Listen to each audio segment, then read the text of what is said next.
we showed up to Haley's house. We decided this is the family we're going to give my family's bunk bed to, right, that we built. Walked into this home, John, and I don't know, I've seen poverty before. I've seen homelessness or transitioning homeless before, but I never looked at it through the eyes of a 6-year-old. And that's who Haley was. 6 years old, never slept on a bed. She's never slept on a bed. She's slept in the backseat of her mom's car. They were homeless. 6 years old. And you wouldn't know it. This little girl was so happy. Granted, she now finally has a bedroom. Well, there's no bed in it, so it's just a room. There wasn't any furniture, well, anywhere in the house. There was a hot plate sitting on a milk carton with a can of soup on it. And that was it.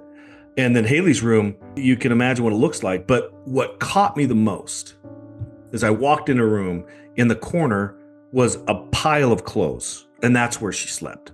So Haley would come home from school, she would take her school clothes off, put her pajamas on, sleep on her school clothes, and put them on and go to school. And that was her life. And, something inside of me, I just went, you got to be kidding me. Like, we have kids in this country, in my own community, which is not necessarily a poor community, in my own community, sleeping in these conditions. You got to be kidding me. As we started bringing in these pieces of the bed and started putting together, you could see Haley was just kind of trying to figure this out, right? Once she realized, John, what we had, she erupted. I mean, she just started hugging us and hugging the bed. She even started kissing the bed. And so if that was enough, then, and this really got me, I looked up and here's this mom trying to find a way to provide for her daughter. I'm sure, like my mom, countless nights of, tears and frustration and worry and, guilt and all this stuff just pouring down her face, all in relief. And I just knew right then, I'm like, oh my gosh, this is more than just